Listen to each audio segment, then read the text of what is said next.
वह कुछ बात क्या है? वह बात भारत की संस्कृति की है साथियों। वह बात भारत की एकता की है। वह बात भारत की आध्यात्मिक शक्ति की है।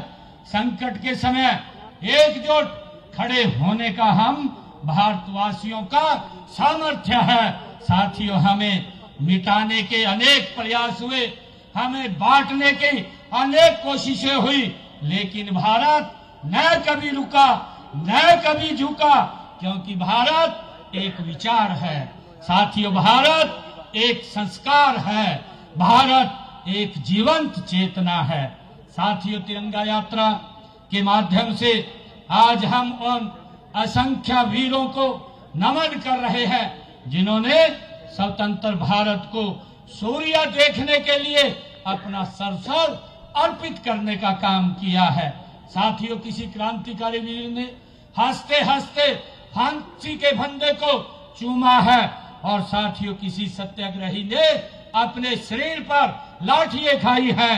किसी मां ने मातृभूमि की स्वतंत्रता के लिए अपने बेटे को विदा किया है साथियों।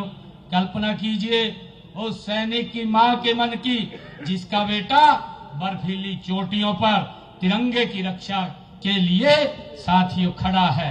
त्योहार आता है, घर में दीप जलते हैं, लेकिन एक दीप उस बेटे के नाम की प्रतीक्षा में भी जलता है जब मां फोन करके केवल इतना कहती है कि बेटा घर की चिंता मत करना, तिरंगे की आन बान और को आंच नहीं आने देना साथियों। ये कहानी है कि हमारी हजारों वीर माताओं की ये भावना का प्रतीक है साथियों। हमें अपने आप से पूछना चाहिए कि यदि कोई सैनिक हमारे लिए अपनी जान जोखिम में डाल सकता है तो साथियों क्या हम देश के लिए अपना थोड़ा सा समय भी नहीं निकाल सकते साथियों। अनुशासन भी हमें लाना चाहिए।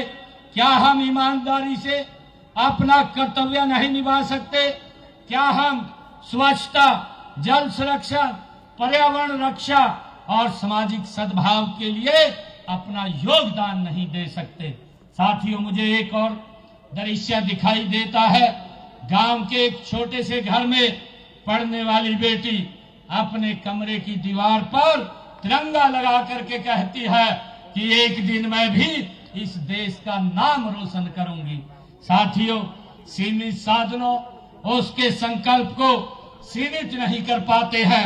वह परिश्रम करती है, आगे बढ़ती है और विज्ञान, खेल, प्रशासन, उद्यम के क्षेत्र में भारत को गौरवान्वित करने का काम साथियों वो करती है। साथियों स्वतंत्रता हमें विरासत में मिली है, लेकिन विकसित भारत हमें अपने परिश्रम से बनाना है। साथियों देश के यशस्वी प्रधानमंत्री आदरणीय मोदी जी ने 2047 2047 तक भारत को विकसित राष्ट्र बनाने का संकल्प देश के सामने रखा है। वर्ष 2047 में जब साथियों स्वतंत्रता के 100 वर्ष पूरे होंगे तब भारत कैसा होगा इसका निर्णय आज के हमारे कर्म करेंगे। साथियों लहरों से डरकर नौका पार नहीं होती, कोशिश करने वालों की कभी हार नहीं होती। साथियों विकसित भारत के इस विराट संकल्प में हरियाणा की भूमिका साथियों अत्यंत महत्वपूर्ण है। हमें अपने गांव को आधुनिक बनाना है, लेकिन अपनी संस्कृति को नहीं भूलना है। साथियों हमें उद्योगों को आगे बढ़ाना है, लेकिन पर्यावरण की भी साथियों हमने उसको भी बचाना है। साथियों हमें तकनीक को अपनाना है, लेकिन मानवीय संवेदनाओं को भी साथियों मजबूत रखना है। साथियों आज मैं इस मंच से आह्वान भी करता हूं, हमारे किसान आधुनिक कृषि, प्राकृतिक खेती, जल संरक्षण और नवीन तकनीक के माध्यम से नई समृद्धि की साथियों कहानी लिखेंगे। मैं युवा साथियों से भी कहना चाहूंगा कि युवा साथियों तिरंगा सबसे अधिक भरोसा आप पर करता है। आपके हाथ में मोबाइल है, लेकिन आपके इसी हाथ में राष्ट्र का भविष्य भी है। साथियों, तकनीक का उपयोग मनोरंजन के साथ ज्ञान, नवाचार और साथियों जन सेवा के लिए भी कीजिए। नशे से दूर रहिए। साथियों, संकल्प लेना है और फिटनेस का हिस्सा बनिए। कौशल सीखिए, अपने सपनों को बड़ा कीजिए। साथियों, मैं आज आप सबके बीच में आज मुझे आने का कुरुक्षेत्र की इस धरती पर अवसर मिला है। साथियों, तिरंगा हमें 140 करोड़ भारतीयों की ये पहचान की धड़कन है। जब साथियों तिरंगा लहराता है तब छोटे बड़े, गरीब अमीर, शहर गांव सभी भेद मिट जाते हैं। केवल एक पहचान बचती है कि हम सब भारतीय हैं। साथियों, मेरे कुरुक्षेत्र के परिवारजनों, आज यह तिरंगा आगे बढ़े तो हमारे कदमों के साथ हमारा संकल्प भी साथियों आगे बढ़ना चाहिए। साथियों, हर हाथ में तिरंगा हो, हर मन में भारत हो, हर कदम में राष्ट्रहित हो। साथियों, तिरंगा हमारे घर की छत पर भी लहराए, हमारे चरित्र में भी वो दिखाई दे। साथियों, उसका केसरिया हमारे साहस में, उसका श्वेत हमारे सत्य में, उसका हरा हमारी समृद्धि में और उसका चक्कर निरंतर प्रगति में साथियों दिखाई दे। तभी हर घर तिरंगा, वास्तव में हर हृदय तिरंगा बनेगा।